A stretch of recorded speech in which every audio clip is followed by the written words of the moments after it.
Hi, and welcome to Deep Dive with Jamie Stein, where we take a deep dive look at all things reality TV, pop culture, and the world at large.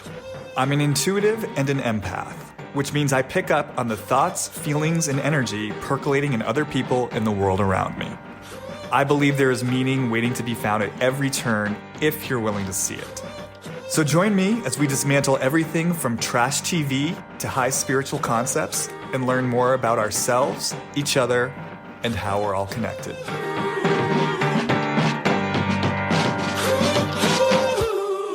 Hey everyone, and welcome back to another episode of Deep Dive with Jamie Stein. I know it's been a minute since I've last recorded. I've been on what I would call an unofficial, unplanned hiatus for the last month and a half, and I don't want to leave you guys in the dark, so I want to explain what's been going on and also give you a sense of what to expect moving forward. So yeah, basically, long story short, I've just been in the midst of a lot of personal and professional transition. And in a lot of ways, this personal and professional transition does actually relate to the podcast, and I'll explain that in a second. But I believe I may have mentioned this before, but I have relocated to New Mexico. So at the end of June, I officially let go of my home in LA. I put my furniture in storage, and yeah, I left for New Mexico. I've lived in California for over 20 years. It's where I've called home for the last 20 plus years, and I left. I arrived in New Mexico July 1st, and I've been here since. I'm not calling it a permanent move at this point. It's just kind of open-ended and indefinite, but you know, it's definitely like a long-term relocation for now. And yeah, I'm in the unknown. I'm bouncing around. I've been in a different residence every month, which for someone like me, who not only is a bona fide, highly sensitive person, but also a true blue Cancer who loves having a home to be rooted in and to nest in, it requires a lot of my emotional and energetic bandwidth. So that's been kind of on the forefront of my life. And the other thing on the professional level is that I have, in fact, started my first group program. So I'm making a shift from individual one-on-one work to group work. And I actually mentioned that a bit in my last episode.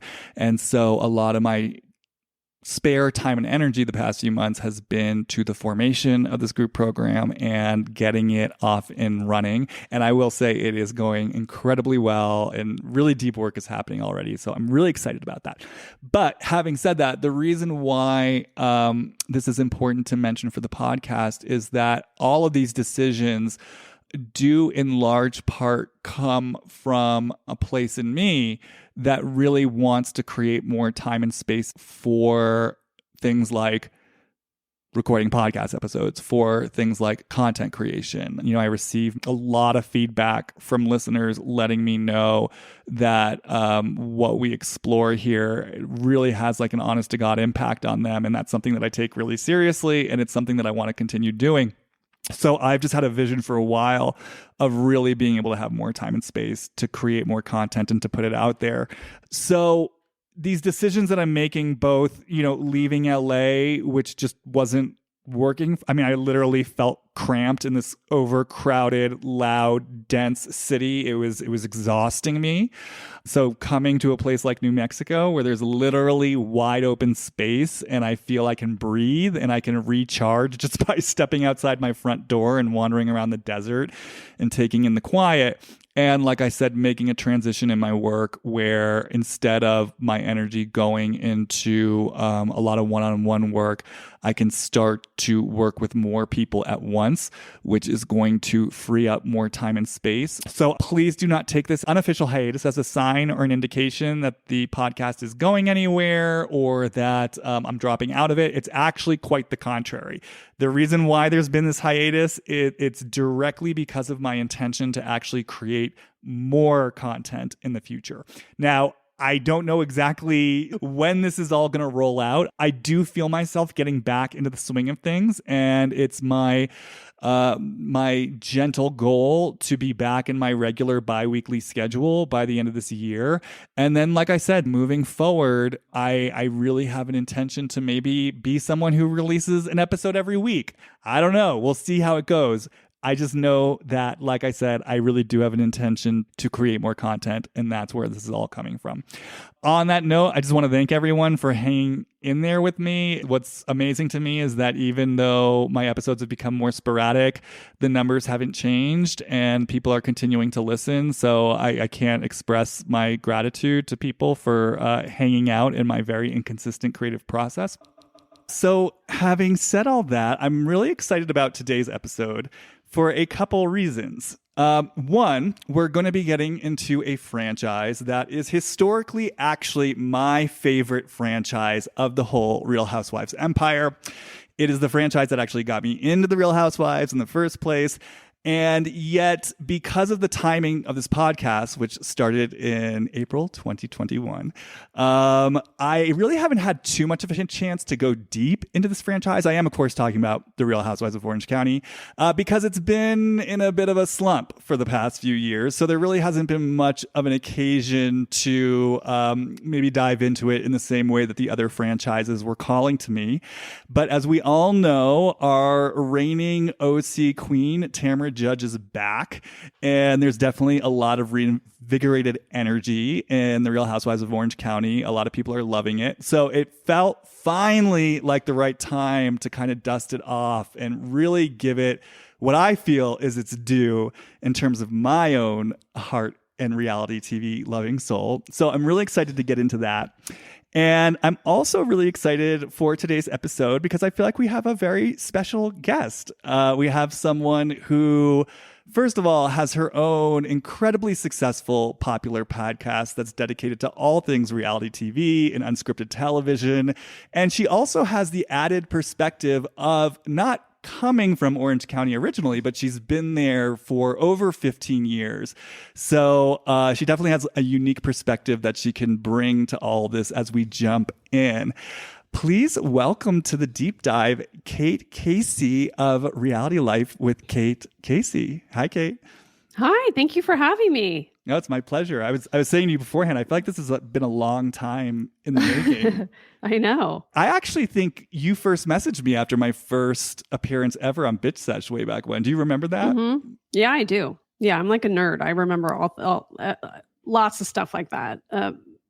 It's almost like sometimes I have to play it down, like all the things that I remember. I don't know. It's like this weird, I have like a superior recall for things that are sometimes just make no sense. Mm-hmm. Like when I was growing up, I would read magazines all the time, everything from Newsweek to People, and I would remember details about people and I could recall it. And it sometimes is embarrassing because the people's reactions would be like, why are you so obsessed with that person?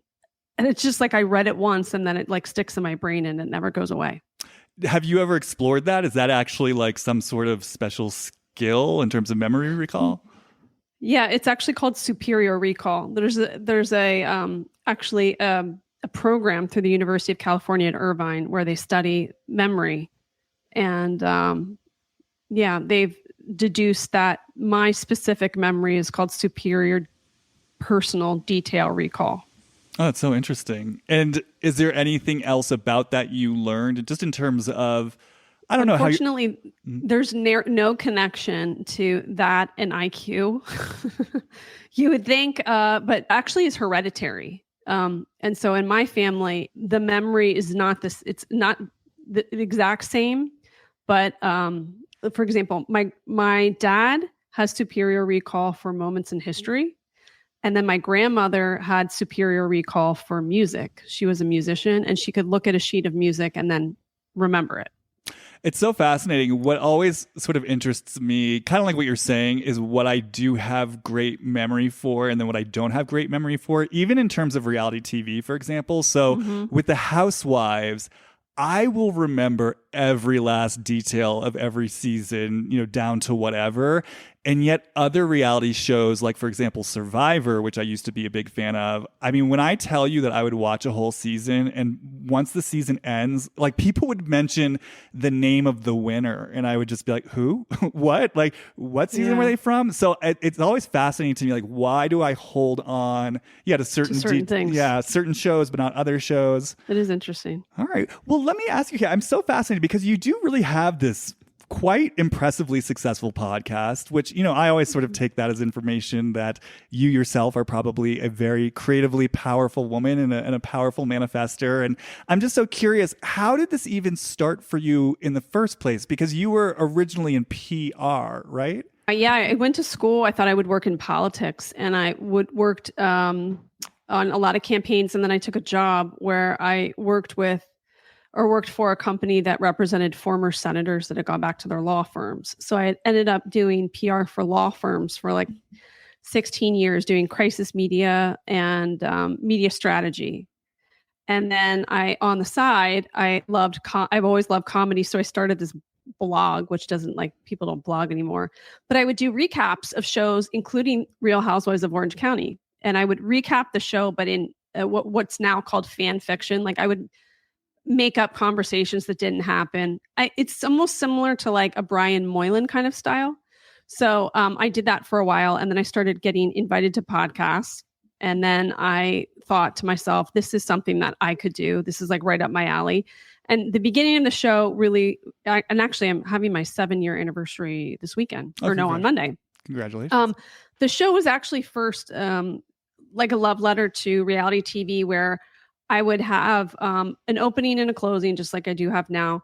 And then my idea was to track down people that have been on reality shows to see how it changed the trajectory of their life. Like, what happened to the people that were on The Real World, and how was being on that show, and how did it change their life? So it kind of started that way. And then over time, I've expanded it to more than that and everything that's under unscripted TV. So I cover reality shows, documentaries, and docuseries. Real people, real stories. They're, to me, way more interesting than watching something scripted. And did you always have an interest in unscripted as a general category? Okay. Yeah, like I in high school, I would go, when you would like rent movies, I would go to the documentary section, and I would watch like the Alive documentary, and then want to watch the making of the documentary. And I was more interested in that than actual movies. I'm the kind of person that goes to a dinner party, and I get really involved in conversations, to the horror of my husband. He's like, oh my God, can't we leave?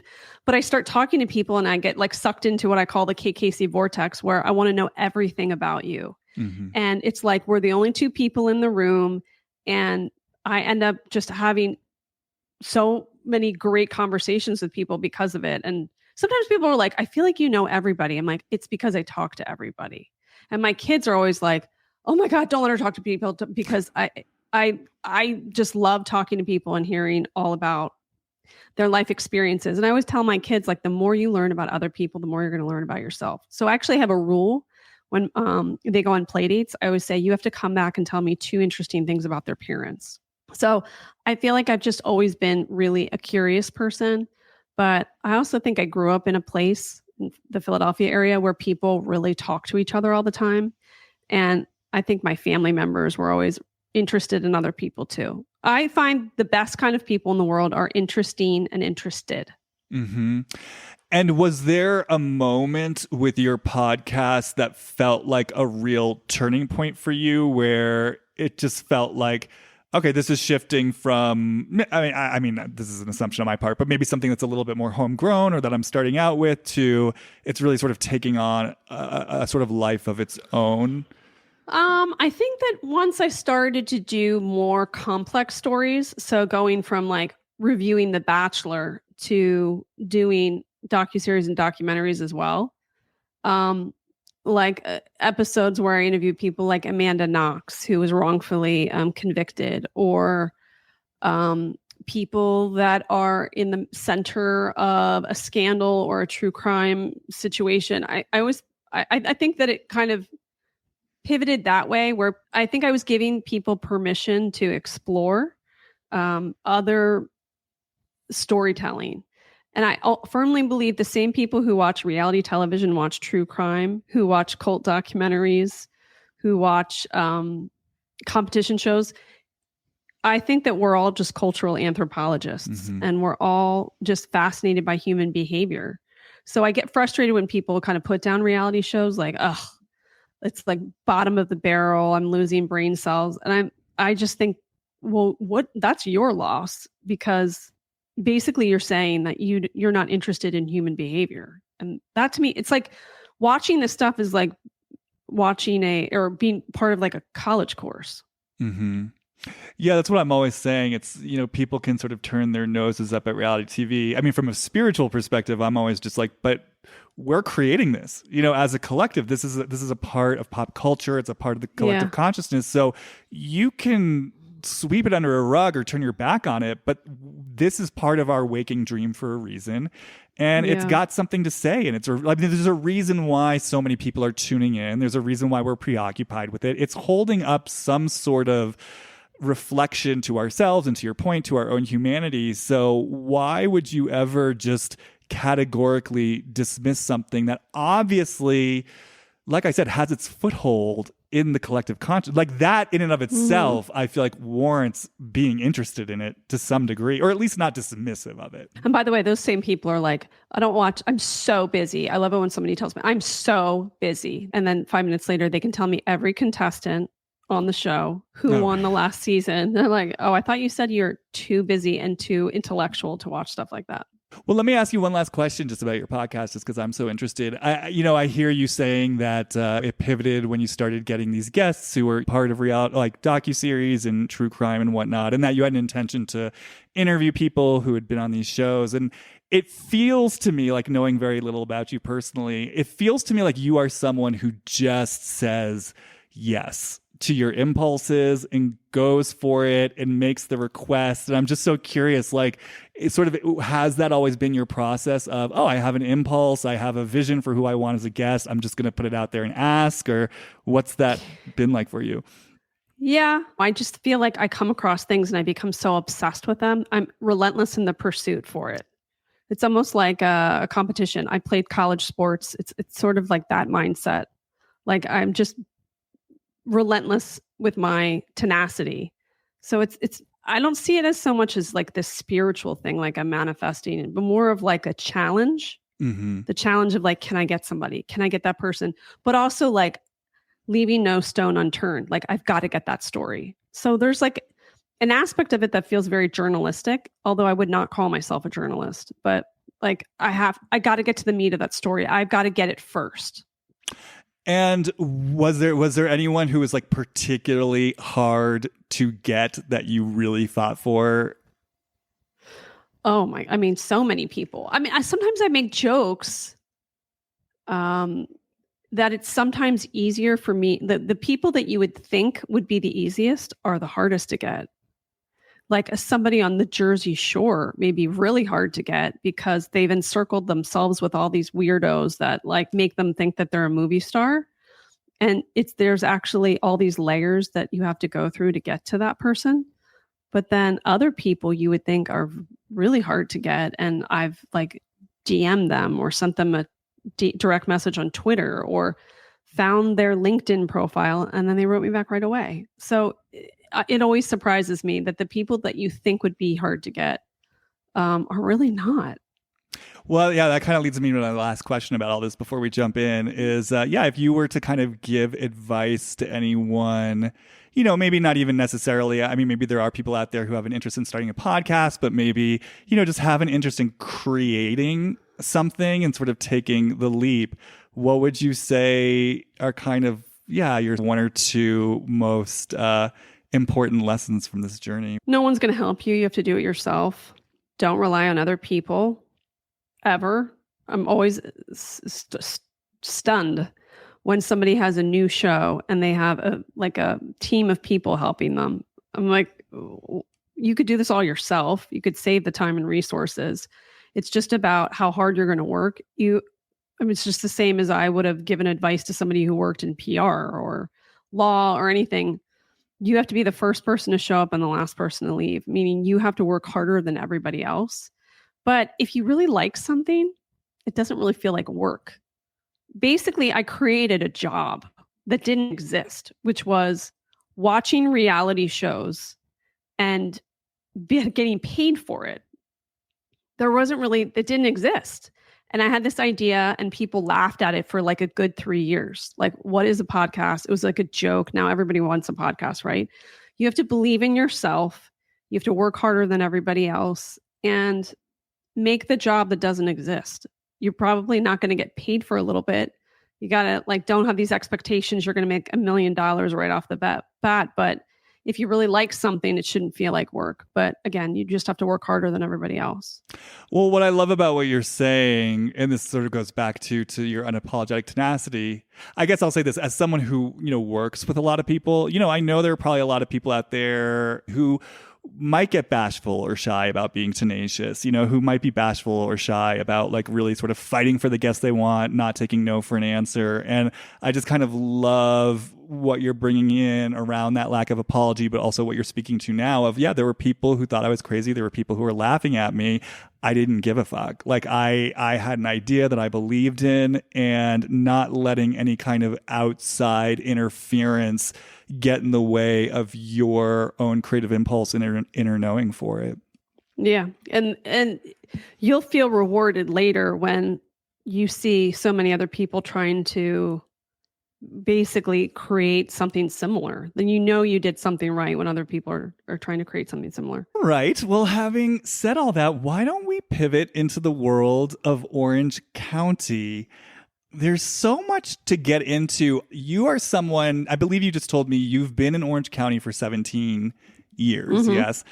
So I'm just so curious right off the bat, as someone who's been in this world, I mean, and you are literally married with children in Orange County, when you watch the show, and obviously the answer might even change over the course of the 17 seasons it's now been on the air, is this reflective of a reality that you experience in your... No, not at all. So can you speak to that a little bit?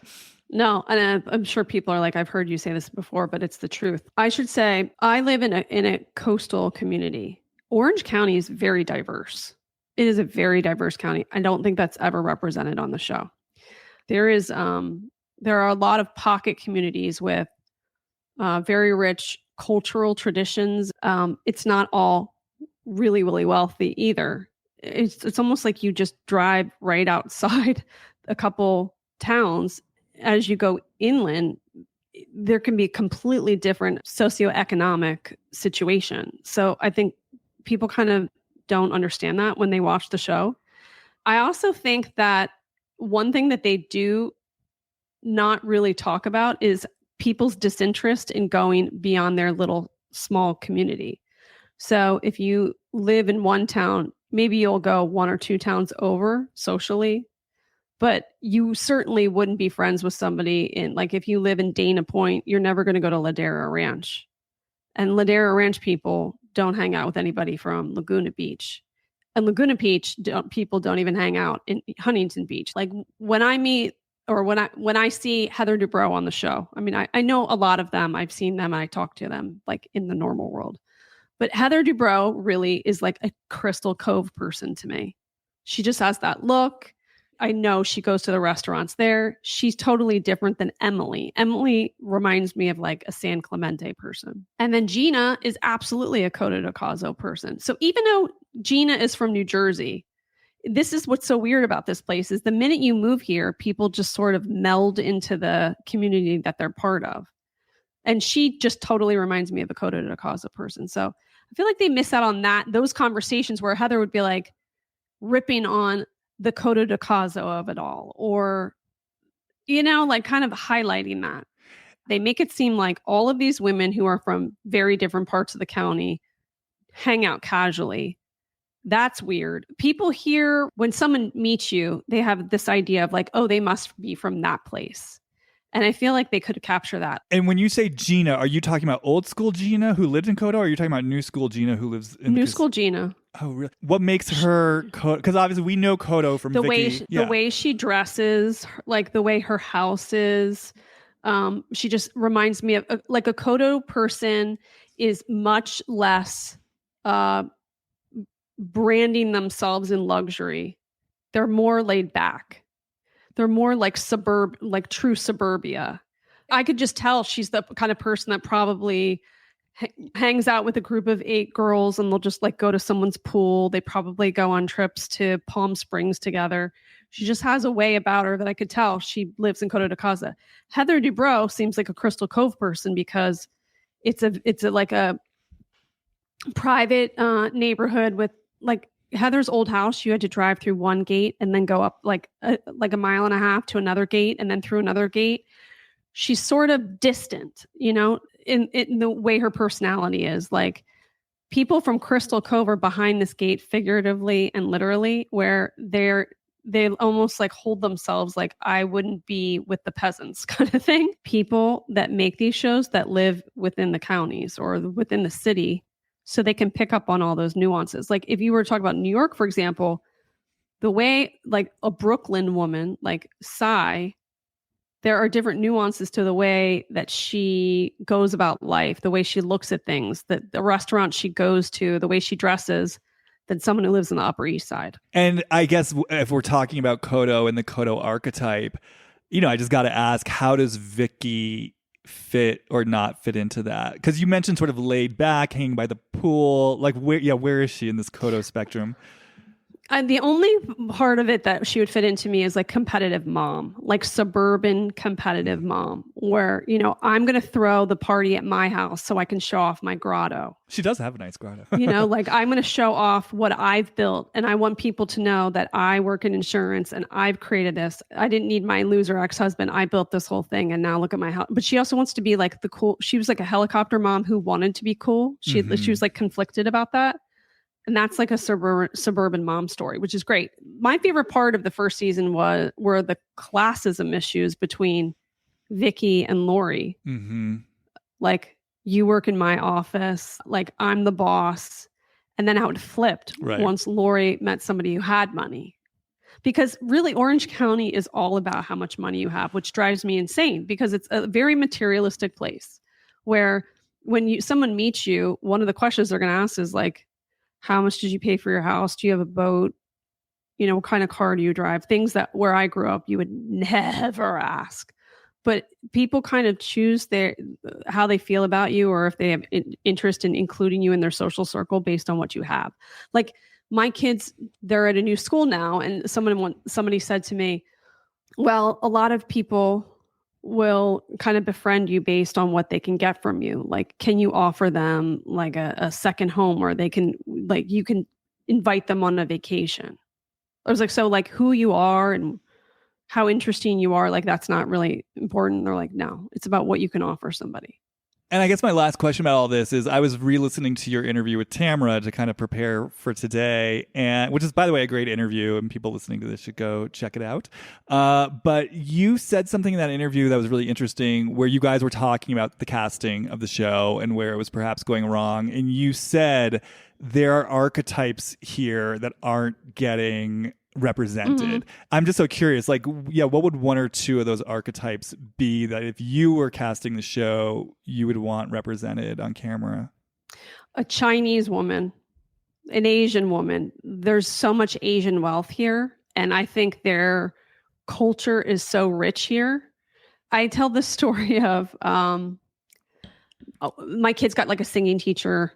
It was like a joke. Like she came over and played like Disney songs and they sang to a recorder. And she asked me to go to the recital. She said, your daughters, they want to be part of this recital. And I was like, okay, whatever. So we show up in like running clothes because I'm like, okay, they're singing into a recorder.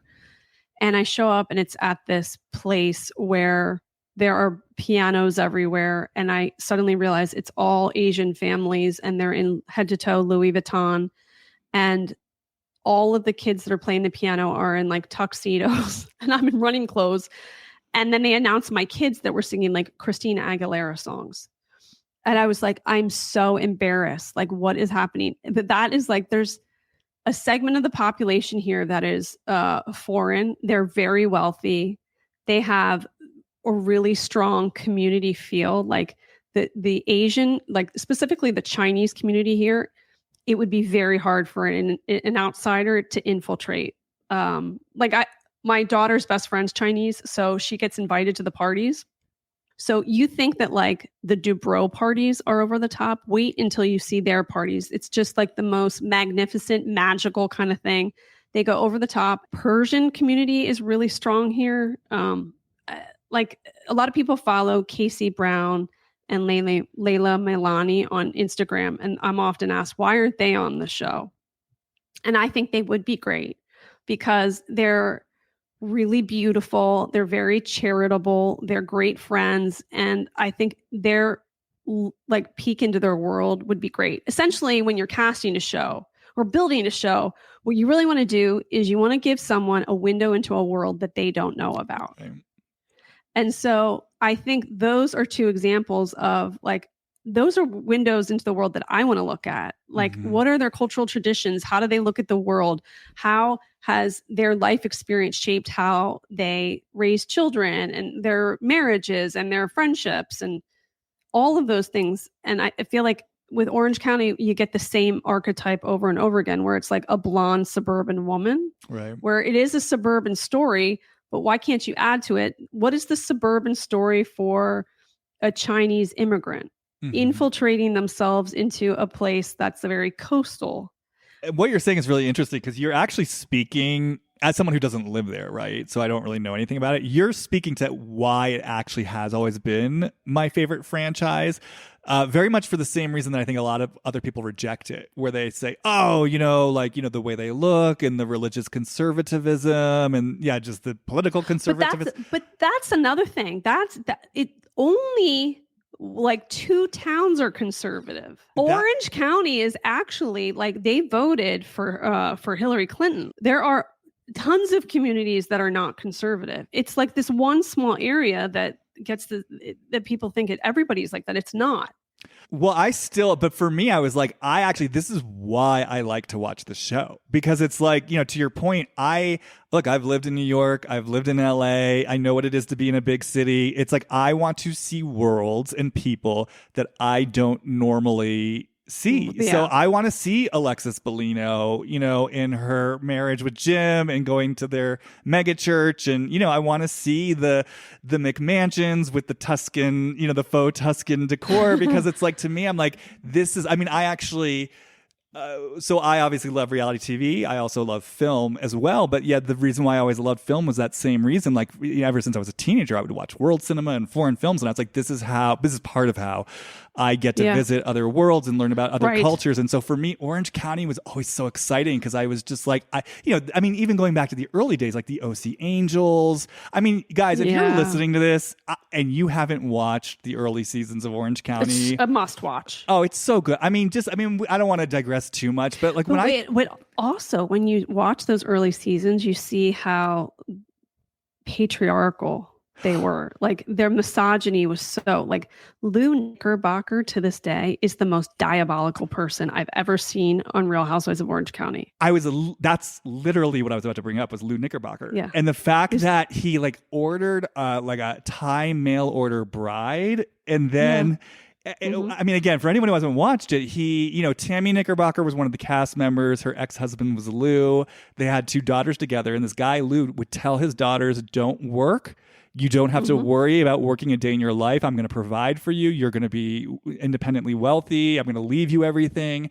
He orders a Thai mail order bride.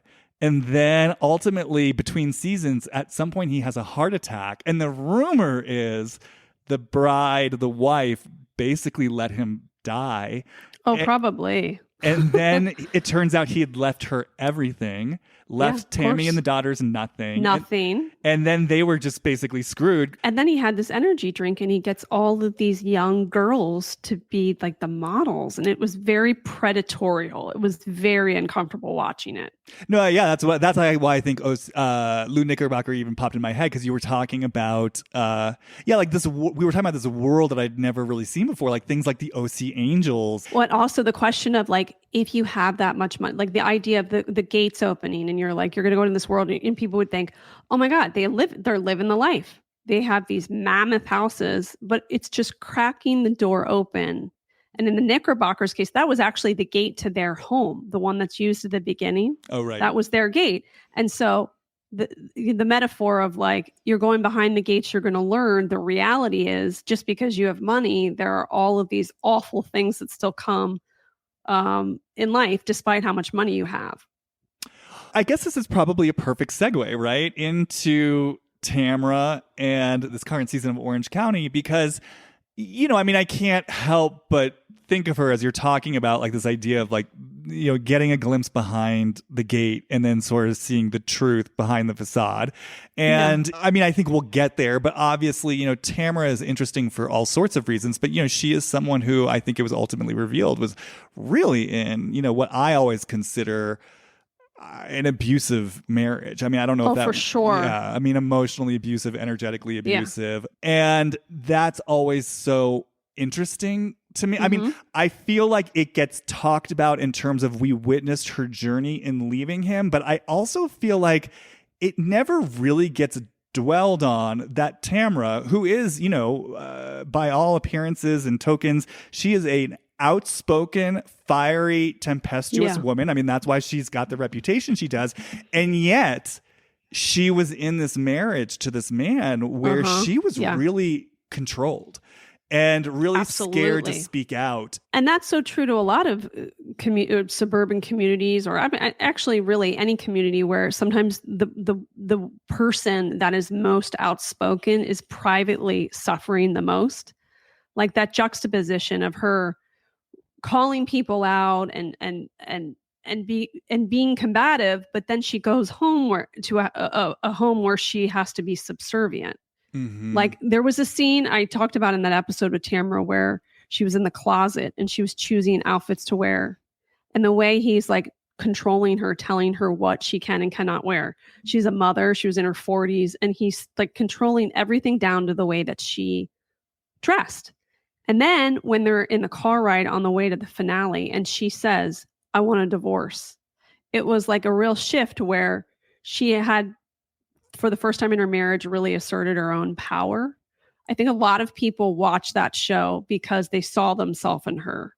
Like, I want that too. I don't like the marriage I'm in. I don't feel like I'm the best version of myself. I want and deserve better for myself.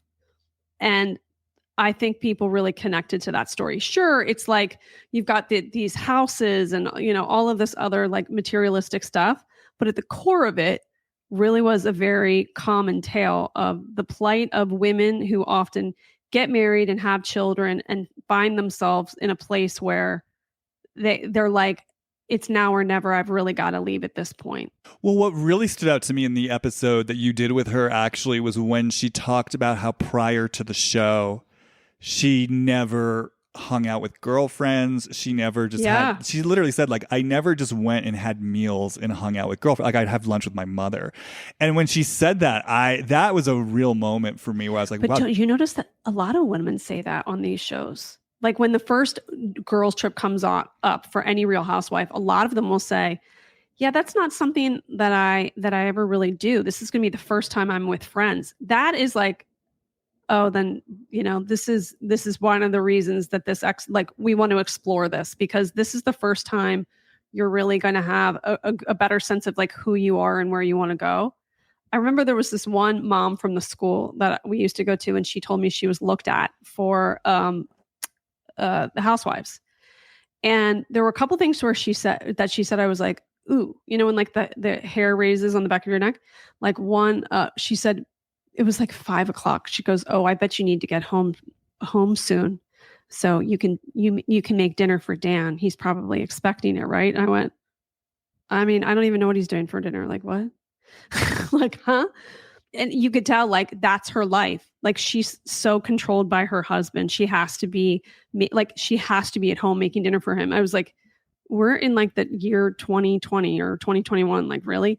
Another thing she said was something about going on a girls trip. Like if you'd have to go on girls trips on the show. And she said, yep. He doesn't really like it when I go out with my friends. Like it's not me that he doesn't trust. It's them he doesn't trust. I'm like, that is so freaking controlling. Mm-hmm. But unfortunately, I think that's a very common story for a lot of women. Well, what was fascinating too was Tamara talking about how like this experience essentially of being controlled, it was sort of all I ever really knew. Like she basically said, I never really had an experience of, I mean, I'm relanguaging it, but I never really had an experience of having permission to be myself. Like she just accepted this for what it was because she thought that's what life was supposed to be. So for me, in terms of what I do, I start getting so curious about, what her life was like earlier on, like what conditioned her to feel like these were just sort of the circumstances she had to accept. But I do think, kind of to your point, part of the reason why I get so fascinated by Tamara is, when this question comes in about whether the show is good for people, for me, Tamara is always kind of like the ultimate example of someone who just really, I think, thrived as a result of this show. And the show really gave her a vehicle and a platform, as you're saying, to like know something different for herself. And also just gave her financial means to leave, and to step in so much more to the truth of who she is. So Tamara's really interesting because I will say, much like Vicky, I started watching the show season 4, and that's what, like I said, that's what got me into Housewives. And with both Tamara and Vicky, I started out truly hating them, not liking them. Like a lot of people, I was so disturbed by Naked Wasted. And then it was sort of like over the course of time, especially with Tamara and really seeing what was going on with her and Simon, and then seeing her get away and really starting to understand sort of the depth of what she was living and how unhappy it was making her. I noticed like my relationship to both of them just started to change from, okay, I hate them, especially with Vicky, and then it became, well, I love to hate them. I kind of am amused by their messiness and their eccentricities. And then somewhere along the way, it just turned into, I love these two. Like, I love these two. And to this day, Vicky and Tamara are two of my favorite housewives. Oh, not me. I don't like Vicky. Yeah, she's my least favorite housewife of all time. I don't really like it when a woman does not want other women to succeed. And she doesn't want anyone else to succeed. She's totally disinterested in other people. Have you ever seen her sit down with anyone and ask them about who they are, what matters to them, ask about their children and their marriages? She's totally disinterested in other people and so insecure that all she does is brag about herself. Yeah. Constantly says in the beginning seasons, like, I'm working. She has to tell you all the time that she's working. Oh, totally. Oh, when I say I love Vicky, please understand, I'm not saying, she's very self-involved, to say the least. No, but that's what I'm saying. It's like I sort of grew to, one, really accept her for who she is and sort of to love her for all of her flaws. Because I think for me, Emily Hanks from She Seeks Bravo was asking me about this recently. She was like, I just don't, the one thing I don't get about you is how can you love Vicky? And I was like trying to explain it. It's just, I do feel like there's a vulnerability in her that for some reason touches me and moves me. I think she's funny, like both unintentionally funny, but also she can be intentionally funny. I think it's interesting just because we come from different viewpoints, because I've probably worked with women like her who did not want me to succeed and did everything to sabotage me. So my reaction is based on my own life experiences. Somebody who would never collaborate with me, who has to tell me how successful and wealthy they are. And so my reaction to her is based on like other women I've had to work under, maybe. And for you, maybe your reaction is based on somebody that you knew, some sort of mother figure or something. I just think that's why these shows are so fascinating. When we remember that app Clubhouse where you could like audio talk. Yeah, I was in a room one time and we were talking about Housewives, and there were some men in the room who love Real Housewives. And I remember asking them, what is it about Real Housewives that you feel so connected to? And this one man said, they're almost like the fantasy version of what I wanted my mother to be. Funny. And I thought that's interesting because their lens, your lens is so much different than mine. And because of that, we pick things out that I wouldn't necessarily pick up on because I'm stuck in my own view, right? So maybe you are willing to give her some grace in a way that I won't because of my own life experience. Yeah, totally. I mean, someone once asked me too, someone who also really liked Vicky, and they were like, why do I like Vicky? Like, what is this experience of actually liking Vicky? And I do have this feeling for a lot of us who like Vicky, they might be people who have had narcissistic personalities in their lives. And what Vicky almost allows you to do is to love the narcissist from afar. Because the thing is, like, people with narcissistic personality, and I always qualify this, I'm speaking like colloquially, you know what I'm saying? I'm not I'm not diagnosing anyone. But people who have narcissistic personalities, they can be really charming. They have a lot of love in their hearts. Like, there are things about them that can be so likable, but then, that you get lured into the spider web. And so I do have a theory that maybe for a lot of people, some of these personalities, it gives you that space to love the narcissist from afar, but you don't have to, you're not Brianna. You're not Mike. You don't actually have to deal with the reality of what it is sort of to deal with her on a day-to-day level. I felt like I was way more Michael and Brianna. My life and my viewpoint and who I am is much more like Brianna and Michael. Mm-hmm. I'm the Michael in the world going, this is embarrassing and here's why. He calls out his mother all the time. I wish it was more, Housewives were more like that those days where, like, I think high school kids are perfect. Oh, me too. Because they will, like, these housewives have crafted this whole persona. And they're the only ones who really can get away with cracking that. They're kids. Oh, I know. Those early years, I mean, half of what made the show so great was the high school kids. I mean, it brought a whole... I mean, I guess we get some of that actually with Family Karma, RIP, I guess. But, just that sense of, like, the generations, it just brings a whole dimension to these shows that I think is so rich. But if you just met Vicky through a show through The Office, you kind of have this one perspective, but then because you get to meet their kids, you see this whole other layer to her. Like, if we didn't have those scenes with Brianna and Michael, there's like aspects to her we wouldn't necessarily learn, which are so important. The way Michael's always like, you're conflicted or you're like a hypocrite, and he calls it out. Because she's so intent, like, about this is the way I want to be seen. Well, and that's what I find so fascinating about her is there are all these different facets to her. Where on the one hand, she is. I mean, I don't know if she's she's self-made in the sense that she created this really successful business. She's an entrepreneur. She has a great work ethic, right? She's like really independent in that way. But then on the flip side of it, as we've all seen, so emotionally needy, so she's desperate. Very needy.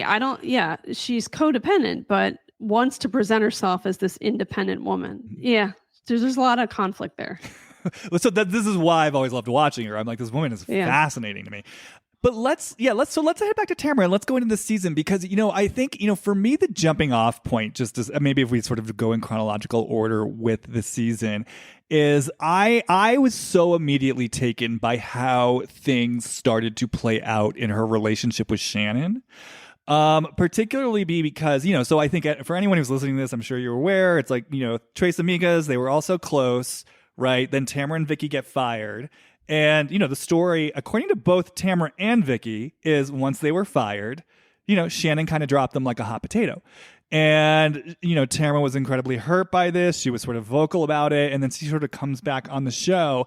And I want to say, like, I always really believed Tamra's version of events. Like, I really believed what she was saying, that she was in a time of need and that Shannon got scared. I mean, I'm saying Shannon got scared. So when I guess I'll do a little retroactive dropping in. I mean, when I did kind of intuitively feel around back then, like I kind of felt like my best guess about this is Shannon got really scared. When she saw the two OGs got fired, Tres Amigas is not the guarantee to show success. And it was almost kind of like, how sometimes someone might get cancer and like someone like sort of drops them because there's just that fear somehow of like, not that the cancer is literally contagious, but the bad fortune, like like there's something there I don't want to touch or sort of like bring into my orbit. That's kind of what it felt like to me with Shannon of like, I gotta like protect myself. I gotta protect my financial security. I gotta protect my job. Like they're out, I'm in, like something just very fear-based, like let me cut the cord.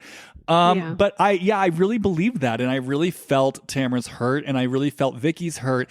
And so I think for me, what I was so struck by when I was ready for Tamra to really come in and hold Shannon's feet to the fire. And I believe she didn't. Yeah. And I really believed her when she said, like the way that I forget, it was sort of several months ago now, but the way that Shannon was talking around it, where I remember there was that one lunch where she was just kind of like, what did she say? She was like, I remember I called you and I had that one conversation where I asked about how Eddie was. And I was just like, this is not the voice of a woman who was like consistently there for you over time through multiple.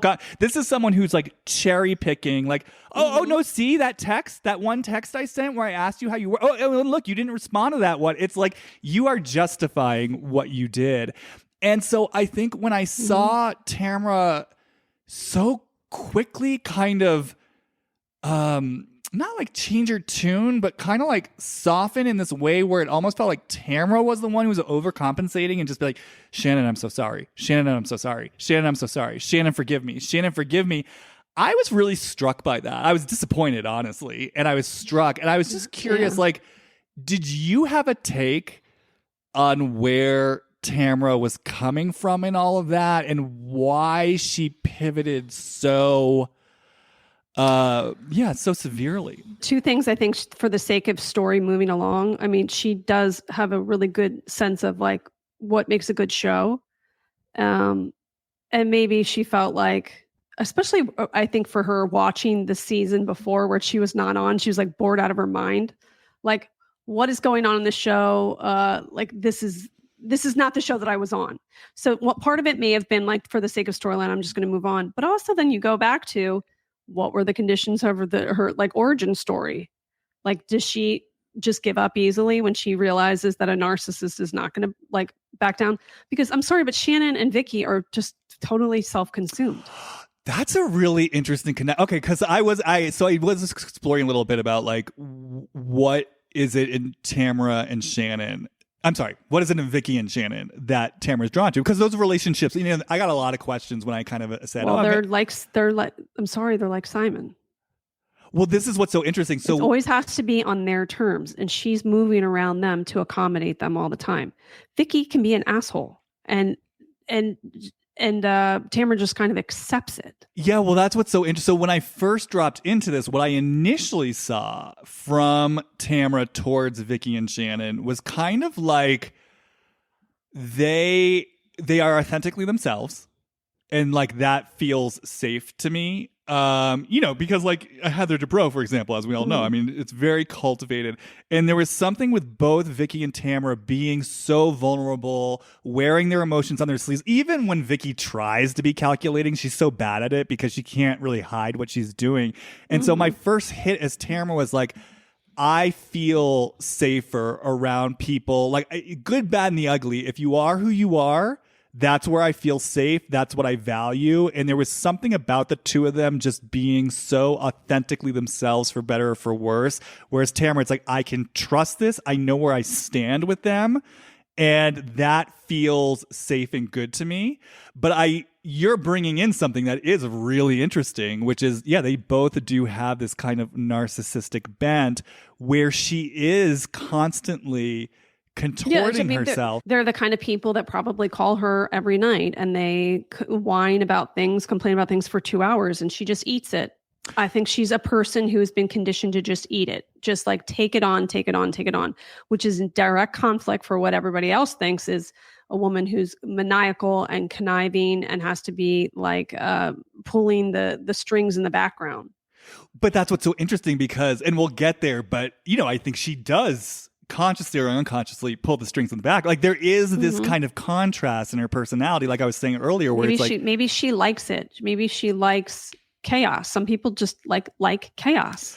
Well, this is what's so interesting. So I, back sort of early in the season, maybe I was going to do a video or something, but I did kind of intuitively poke around towards just first the fallout between her and Shannon. And I think some of the information that came through might kind of inform where we're going with this. But like, yeah, when I kind of dropped into Tamra, first towards Shannon, kind of dropping her like a hot potato. And I'm just going to kind of go into it a little bit now.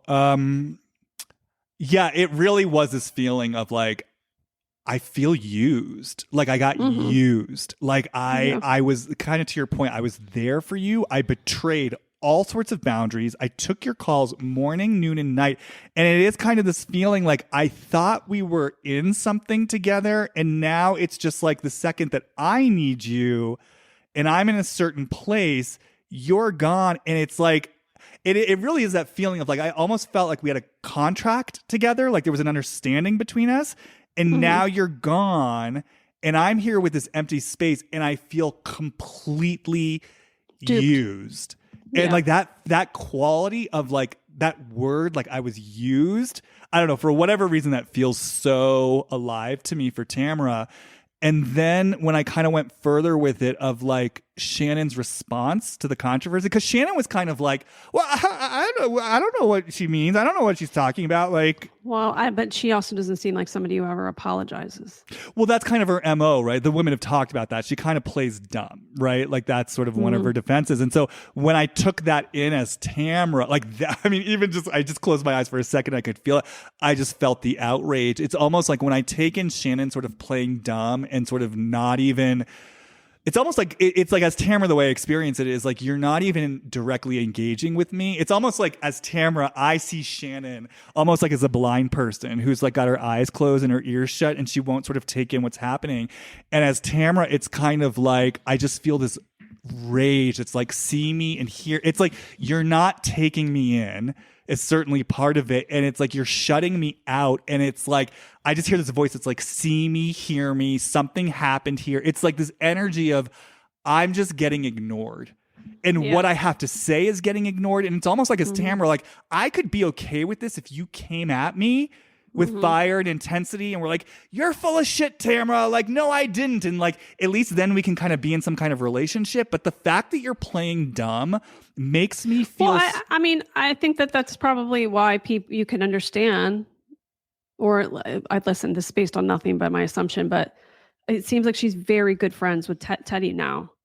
And the nice thing about that is Teddy understands the unique world that she's been in, right? As a housewife. Like how many people really understand that unique experience? Very few.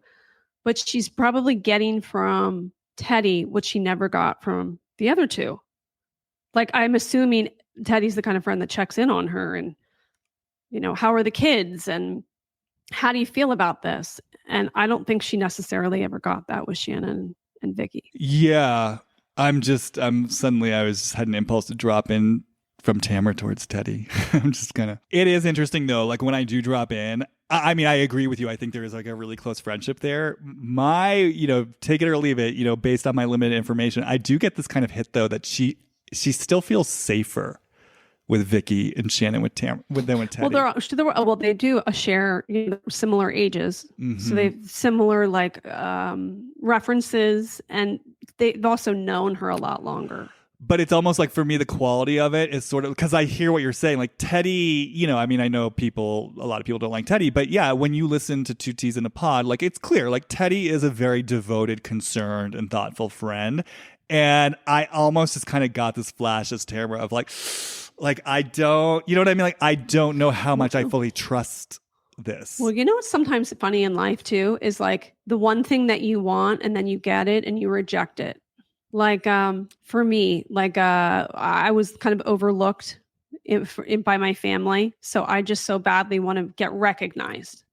But then when I get recognized meaning like someone pays attention. So like my uncle would go, "Oh, there's Katie." Like when I was a kid and I would walk in a room and then I was like uncomfortable with it because I'm so unused to it. So it's like you want something, then you get it, and then it's so you're so unfamiliar to it, you reject it. So maybe like with Tamra and Teddy, like Teddy gives her the devotion and the attention and the support and the love that she doesn't get from the other two, but almost rejects it a little bit because she's so unfamiliar with a friend doing that. Well, and it's also like that's the place where she could get really hurt too, because it's like which would be terrible, right? Like would be so painful. Yeah, I buy into it. I let my guard down all the way, and then you betray me here. At least, let's say, like with Vicky, I kind of know there might be a dart coming around the corner. Like I can anticipate it, and it's like when I do kind of like feel into that contrast between the two energies of like Teddy versus the Tres Amigas. When I sort of go into the Tres Amigas, it is. I mean, I just hear the word collusion again. It's like we're kind of sinking into like a dark little puddle together, and it's fun and it's feisty, but it also allows me. Yeah, I don't know. It somehow allows me to give over to something where it's almost like Because it is true. I mean, it is funny to me when I listen to Two Teas in a Pod, like how triggered Teddy gets by Vicky, because she gets so triggered by Vicky. But it is true. Like, there is a kind of integrity to Teddy. Yeah. You know, she's thoughtful about who she is, how she navigates relationships. Whereas, yeah, with like Vicky and Shannon, there really is, kind of to your point, this sort of chaotic, narcissistic mess that it's sort of like, I'm just getting this image of like frolicking in a dirty puddle with golden retrievers. It's like fun, it's boundaryless, but there's also kind of an abandonment that you can kind of give yourself to because it is a mess. Also, they're all reality stars, so they're all bananas in their own way. So, I mean, we can't really totally understand because they made the decision to put their lives on television, and most of us would not do that. So there is that element too. I was just thinking too, when you were talking about how Vicky and Shannon both are the narcissistic spokes on the wheel, and there's something in Tamra that's comfortable with that. And it did suddenly remind me of, I remember there was one scene, this must have been like, I guess this was maybe season 5, right before the divorce, when she and Simon were like in the contentious marriage. And I remember her kind of confiding about it to her mother, Sandy. And I remember Sandy having this huge reaction where she sort of busted out bawling in tears at the restaurant. And that just scene suddenly flashed in my mind because I remember the time being like, wow, that this like Sandy's kind of making this about her. Like, this is not necessarily what I would call sound, stable support for what Tamra's going through. It was kind of like a hysterical reaction. But I think now that I have kids, I can sort of understand a little bit of that too. It's a feeling of defeat. Like, you think you probably did the best job you could do. All the resources, the emotional, the financial, all these things into your child. And then when you're sitting across from them and they say it wasn't enough and you let me down, it's like a really painful thing. And I think she was just expressing that in that moment. I've had conversations with my own mom that are like that, where I'm like, you know, she once asked me, like, did you feel like I loved you? And I went, no, I don't think you did. And then she just lost it. But is that what did Tamra say? No, I mean, she was just expressing like what it was like for her to grow up and what her experience was, and the essentially like how she looked at her own parents' marriage and how it affected her. And her mom sort of melted. Oh, right. You have the superior memory recall. Because I'm like, was that even in the scene? Because I just remembered it as her talking about like her divorce. If you've raised a child like Sandy has, and she seemingly is successful, she lives in a beautiful place and she's married and she's had children, and they're talking about their own life experience and then kind of like alluding to, well, this was the experience that I had based on what I saw as a child. That's pretty hard to hear.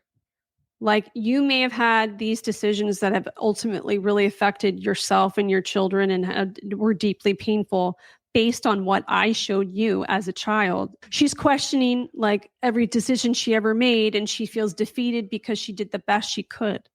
I guess the difference for me, I mean, and that's not to discount anything you're saying. I think it's all really interesting. I think that like the difference for me that comes up is like, if you think about the conversation like recently on Roni that Jessel had with her mother, you know, where she was really talking about the culture she was raised in. I thought that was an example where Jessel's mother was clearly taking in what she was saying. I felt like she was impacted by it. She had feelings about it, but it still felt to me like the tone and the tenor of the conversation felt like support for Jessel and like what she was going through. It's a different culture. I'm just saying, though, as an example, it's just interesting to me. Like, I just remember... Yeah. And again, you know, speaking to your point about perspectives, this could be filtered through my perspective of certain relationships that I've navigated. But I do remember the way she broke down in kind of these hysterical tears in a moment where what my memory of it was Tamra was going through something of her own. I just remember that really stood out to me. So when you brought in Tamra perhaps being comfortable, and by the way, this is not me saying, oh, Sandy's a narcissist, but it's a possible indication that, yeah, maybe she was growing up around strong personalities that tended to have big reactions. Yeah. Well, what I get so curious about is Tamra's relationship to the truth and to being a truth teller? Well, I think there are two things. There's probably one way in her life, but then she's also another way for a television show. There are certain pieces of those shows that you need people like Tamra to keep the story moving along. They just filmed a bunch of friends at a dinner party. It may not be the most interesting, but you need people like Tamra to kind of truth bomb to get the story to move along.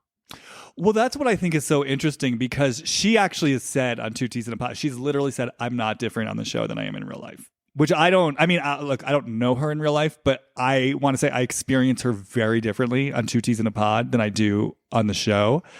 Because I got a lot of questions about, like, essentially, who is the real Tamra? Like, is all this behavior just for the show? You know what I mean? Is this the real her? And my feeling about it, honestly, is I think it's almost like the vibe I get off Tamra is that there is actually a truth teller in her. I think she actually silences it a lot. So again, we see that with, like, in the relationship with Shannon, she was biting her tongue for the sake of the relationship.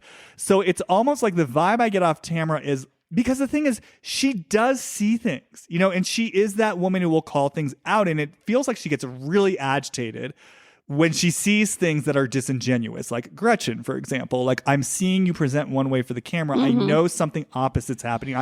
It incenses her, but I get this sense that she wasn't supported to speak and to name what she's seeing, right? And in fact, she would pay a price for it, right? So it's like she has to, like, somewhere along the way, she sort of learns, I have to bite my tongue in order to preserve relationship. But I think there's a part of her that's, like, so outraged about that. So it's almost like, I feel like she had to do that in her marriage, though. well, exactly. So, you know, I'm always looking at things as patterns. So it's interesting that she found herself in a marriage where she's sort of playing out that pattern of, I'm a truth teller who has to bite my tongue.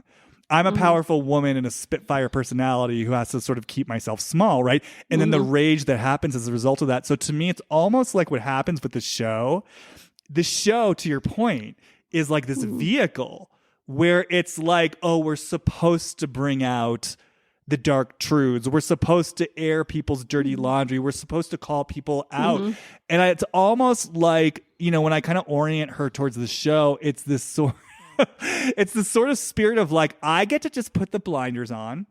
I get to turn my heart off. And I get to, like, have my say, have my way, and be celebrated for it, and do it without apology. And I don't really even give a shit with the repercussions. It's almost like I'm owed this. So it's like, do I think that a lot of her machinations is for the show? Yes. But do I think it's scratching an itch that actually lives in her? Yes.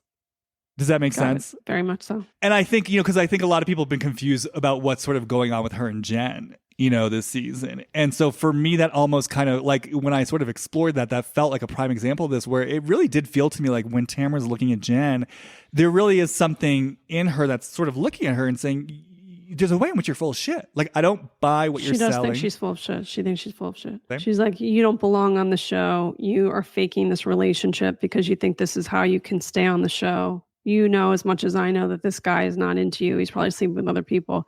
I think that all that stuff bothers her greatly. Well, and I also think, too, like, the vibe I get is this whole yoga Zen thing's an act. Like, this isn't the real you.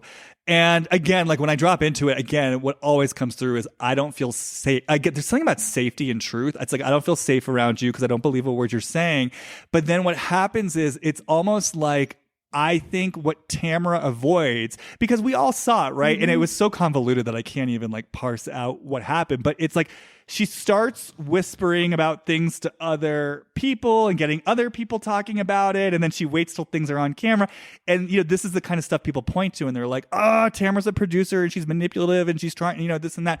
But my feeling is, like, for Tamra on a personal level, like, I feel like the invitation for Tamra would almost be like to sit down with Jen and to just be like, look, I care about you. I love you. Like, I value our friendship. There are things to me that don't add up, and it's X, Y, and Z, and I'm going to give it to you straight, and I'm going to be direct about it.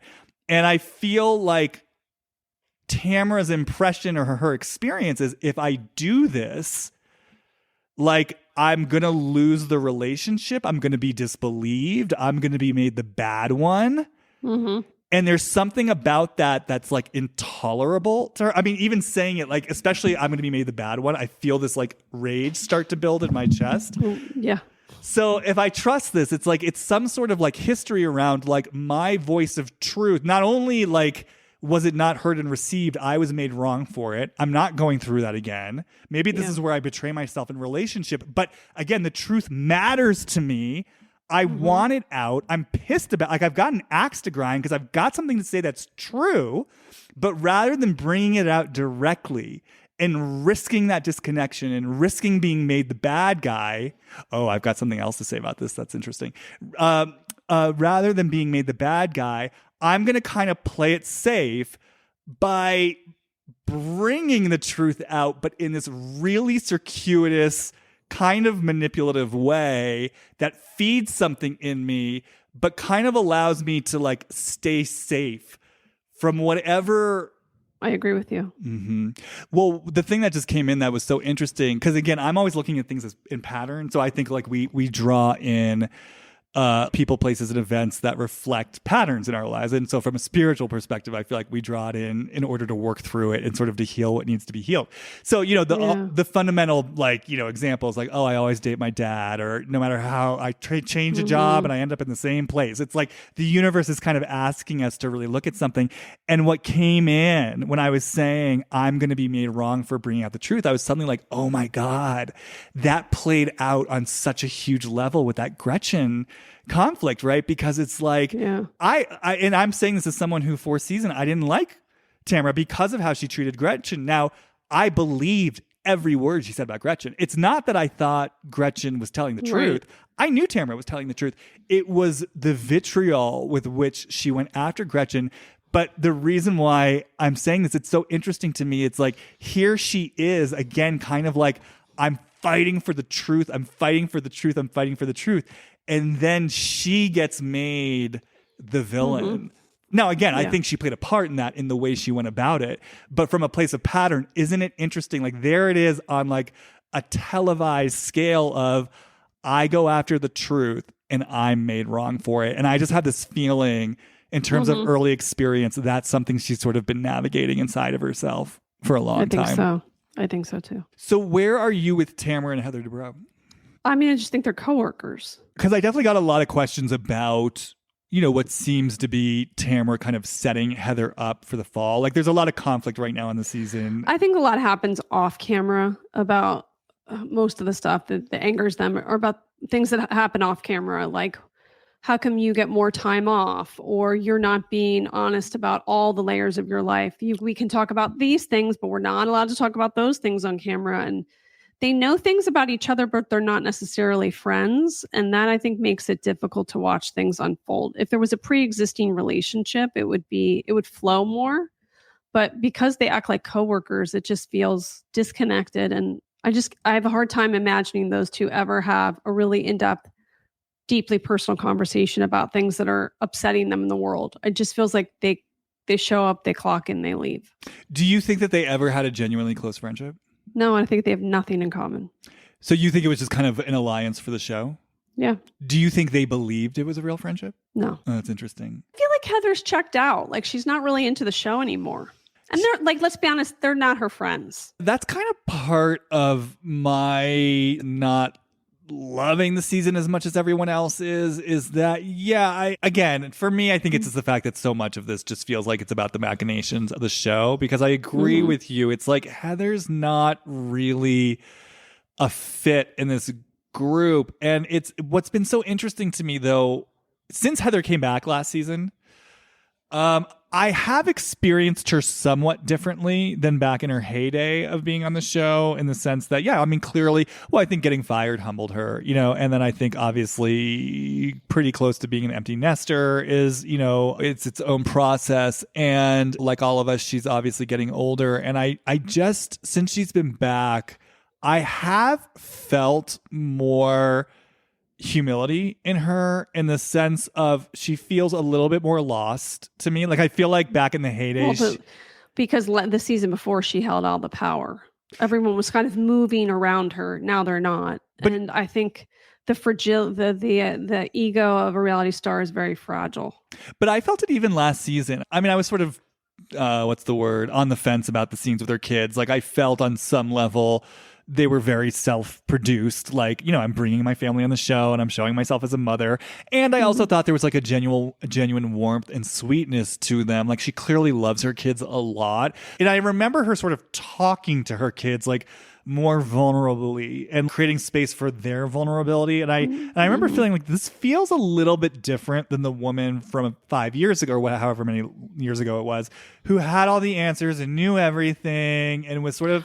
Well, I do think there's truth to that that represents a lot of women. I think that they kind of think they wrote the parenting manual and then their kids, you know, become 8th graders or go into high school and you're like, shit, this is stuff that's a whole new world. It may have worked for me as a kid, but I have a child with a completely different personality. Things are much different than when I was growing up. You know, it's hard raising children. It's the most humbling experience. I call it joyful agony because you're so joyful because you just love your child like no other. But the agony is like you're perpetually worried about them. You want the best for them. They don't always see your way. You're terrified that they're going to make a wrong choice. It's both things. It's a really hard experience. And I think as your kids get older, the more you realize you don't know anything. It's so easy when they're younger, when you're like, I'm nailing it because they eat organic and they have lots of friends and they seem to be reading on time. And then you add all these other moving parts to it, social media and their friends and the competition of like, did they get it into the right, you know, SAT program, and are they going to go to the right college? And a lot of people can't separate their own ego with the accomplishments of their children. In their minds, they wanted their child to go to this school and to be this elite athlete or to be that. And then when they don't actually come through and they're not what they expected of their child, they take it personally. So I think you're seeing a really actual relatable story, but I also think she's sort of checked out by now because two things. I don't think those are her real friends. And two, I don't think she really sees herself as somebody who is going to be in Orange County. I feel like she's got one foot out the door. Now she's got the twins that are off at school. She has another one who's like a higher in the high school experience, but then she has a child in middle school. So I think she's sort of like floating because she's asking herself, do I see myself living here until my youngest graduates from high school? Or should I like go and move to LA and kind of move into another chapter of my life? Does this show really represent me anymore? And I don't know if it really does. Yeah. And like, what do I even want out of it? You know, like, what am I here for? Because to your point, if it's really not sort of moving the needle in the way that maybe I want the needle moved, what is this about? I mean, obviously, probably what it's about is like whatever kind of fringe benefits of being culturally relevant and the fame sort of can give her. But I'm sure there are even questions in her mind of like to what degree this is a stepping stone to the actual career that she would want. So, yeah, I think to your point, I sort of agree with you. I think there is kind of a sense almost of like, you know, is she phoning it in? Like, I'm here because certainly I'm sure it means something to her ego to be asked back, especially last season when she was misguidedly being heralded as kind of like the comeback of Orange County. But it's like sort of beyond bragging rights, beyond being wanted back, beyond the quick hit of fame and whatever that does for her. It's like, what is she really doing there? Heather? I think Tamra has no tolerance for classism. And I think Heather gets under people's skin because she makes it clear I'm at a different socioeconomic level than you are, which is interesting for us as viewers to watch. But I think if you're on the show, you know, you already have these power dynamics based on how long you've been on the show, how much you're paid, how much camera time you get. And then you have the added layer of someone being classist. How do you have a real friendship through that? Well, I think too, like the friendship with Heather, if that's what we want to call it, was another example of Tamra probably seeing Heather for who she is and a lot of the behavior that was problematic and keeping quiet about it for the sake of the friendship, whether we're calling it a fake friendship or a real friendship, keeping quiet about it. And, I kind of liked your word about her, sort of contorting, like being the Tamra contortionist, and disowning probably a lot of what she was seeing in service of keeping. It is so fascinating to me how her closest friendships on the show really do seem to involve so much of her kind of like biting her tongue and tiptoeing around sort of who they are. Until she explodes. Right, exactly. Because that's the rage of keeping quiet. Right. But I think she likes Eddie because Eddie allows her to just be who she is. And Eddie, I think, works really well for her because there is a kind, what's the expression? Quiet waters run deep, stormy waters run deep. Like he feels like a quiet storm. Like it feels like there's a lot going on in Eddie, but Eddie just keeps it under wraps. Not in a bad way. I mean, it seems to work for him. He seems like a guy who just has there's something sort of energetically almost detached about him. Oh, for sure. He's very detached from the housewife. I don't think he cares about the show. I don't think Eddie cares about being on camera. That's better for her to have someone like that. Like Don Gunvalson was great for Vicky because he didn't really care. If you have someone who's a housewife who loves the action and chaos, you got to have somebody in your life that doesn't care, is like completely disinterested. And I get the sense that that's his kind of energetic vibe in general. He takes whether it's like completely authentic or not, it feels like there's sort of a laid back approach to life. And I think, what I'm getting through this is she doesn't have to contort around that because he, like you're saying, because he energetically hangs back, she kind of is just free to be who she is. And it's probably why their relationship works so well. And that there's kind of like a sense of safety. It's interesting because I was just kind of feeling into like Tamra in relationship to Eddie. And it does sort of feel like, I get this freedom to be this fireball who sort of like ping pongs around and runs here and runs there, even though I actually do understand she's quite like, she leads a pretty kind of calm life off the show. But energetically, I think, she's kind of a fireball. But where that took me was almost like, again, I just sort of get this impression, and I'd be so curious for her of like being a young girl, who is a fireball and has tons of energy and is running here and running there and maybe saying things, and just really wondering like, what did she learn about that when young? Again, coming back to the contortionist, like I've got all this energy that wants to move. Oh shit. I mean, both as a human being and also specifically as a girl, like what it means to be a woman, who has this kind of like fiery truth-telling energy. And again, kind of like I have to contort my energy to stay in relationship. And I especially wonder how it relates, because one of the things I've always aware of in terms of pattern is, do you notice how she gets so incensed specifically around like problematic relationships? So it was like Gretchen and Slade, and being so fixated on Slade being a bad guy and Slade being a deadbeat dad. Yeah. And then even like this season, it's like Jen and Ryan. And like being so fixated on their relationship from the place of pattern. I just wonder if, because her parents did not divorce until she was older, right? Because that was like a whole storyline. They divorced when she was like in her early 20s. Yeah, like, but I feel like her dad like kind of abandoned her a bit. Oh, did he? Because I just wonder, like, was there stuff she was seeing about like the relationship between, that she wasn't sort of allowed to name or speak, And again, like that truth teller who like someone who feels safe around the truth and wants to say something. But like, if I say it, I'm the one who gets made wrong for it. Then I learn I need to contort myself, again, perhaps specifically as a girl, as a young woman. And then I'm sort of conditioned to be in these sort of like colluding, controlling relationships where like I'm biting my tongue. And then suddenly I'm in this sort of nightmare marriage with Simon. And then again, it's like the show kind of comes along and gives her this avenue for... Gives her the freedom to be whom she had always wanted to be, which was someone a little bit more honest. And I think it's interesting too, because like a lot of the DMs I got, people were like, does she, in a way, like, does she care about the destruction she creates? Does she care about these friendships? And I almost... Because the thing is, like, if you listen to her on Two Teas in a Pod, I really do get the sense that Tamra is... someone with she's a loving woman, and clearly like she loves Eddie. It's clear she loves her kids. Like she's got a heart in her. And it's almost like, for me, like I said earlier, when it comes to the show, it's like she allows something in herself to turn off. in order to let that truth teller run wild.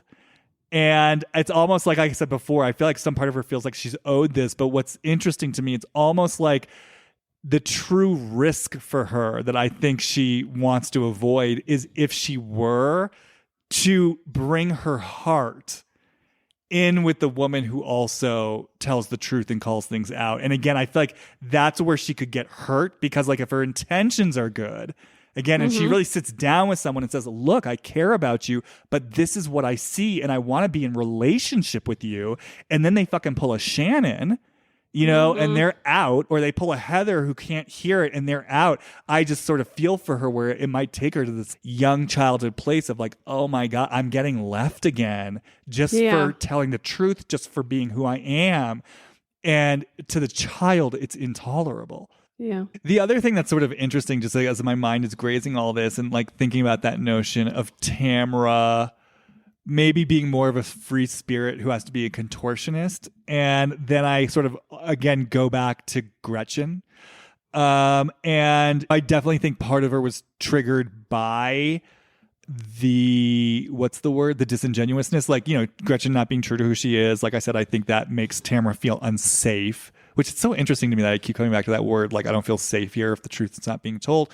But what I'm also so aware of about Gretchen, it's not just that she was hiding things, right? Because you could say, like, for example, maybe Jen this season is hiding things, but it's that in her secret world, Gretchen gets to be this kind of wild, crazy young woman. You know what I mean? Who doesn't really have to, quote unquote, pay a price for it. And it just suddenly sort of occurred to me. I wonder if there was sort of like a double-edged whammy there of like, again, not only is Gretchen lying about who she is, but meanwhile, I'm in this controlling marriage where I play by the rules and I dampen my free spirit. This woman's going out there, you know, whatever she's doing, like J photo glue, you know, laughing it up, being wild, being carefree, and she gets away with it. Probably, yeah. And then just as I said that, what also really like sort of came to me too, like in that same vein is, and here I am in my marriage with Simon, and I'm not even seen for how hard I try. I'm not even seen for how well I play by the rules. I'm not even seen for how much I contort. Like I do it. I'm not even recognized for it. And then this dishonest woman gets to like lie about who she is and like, you know, party till the sun goes down. And by the way, I'm not saying that Tamra's a partier, but again, I'm just speaking to the energetic kind of like free spirit. I get what you're saying. Yeah. Well, is there anything else related to OC that you want to bring in or touch on? No, I think we did a really good job. Well, Kate, why don't you tell people where they can find you and what they should be checking out and like what you're excited about right now? Well, every Monday I put out a list of what to watch in unscripted TV, and it's a great guide throughout the week, but you can also, when you subscribe to it, you can go back and look at archive lists. So you could go back 2 months and go, oh my God, I missed that documentary or I missed that reality show. And you can get that at katecasey.substack.com. You can listen to my show wherever you listen to podcasts, Reality Life with Kate Casey. I have 6 episodes a week. Wow. I also have bonus episodes on Patreon, patreon.com/KKC. I just did one about Danny Masterson and Bijou Phillips and why she may have supported him. I have a Facebook group, Reality Life with KKC, and then on social media, on Twitter at KKC, Instagram at KKCCA, and TikTok, it's Kate Casey. Okay, doing it all. And if you were to tout one thing to watch right now, what do you think people should be watching? Okay, I'm going to give you something in different categories. So if you love true crime, watch Vatican Girl, about a girl that disappeared in the 80s. She was on her way to a flute lesson and never returned, and how the Vatican may be involved in her disappearance. And that's on Netflix. For sports, I would recommend Welcome to Wrexham, which is about Rob McElhenney and Ryan Reynolds basically being the real life Ted Lasso, who they bought a soccer team in Wales, and it like kind of covers their experience as team owners. If you love reality shows, I think that right now, Real Housewives of Salt Lake City is surprising me how layered it is. Okay, great. I finally took the Below Deck Down Under plunge, so I've been binging that season. That's my latest nighttime viewing. All right, well, as always, you can follow me, Jamie Stein, on Instagram, JamiesteIStein, and check out my work at HollywoodReadings.com and send me an email if you have any interest. Kate, thank you so much for being here. It was such a pleasure to have you. Thank you. Like I said, it's over 5 years in the making. So we finally did it. Yeah, we did it. Okay, you guys. See you on the flip side.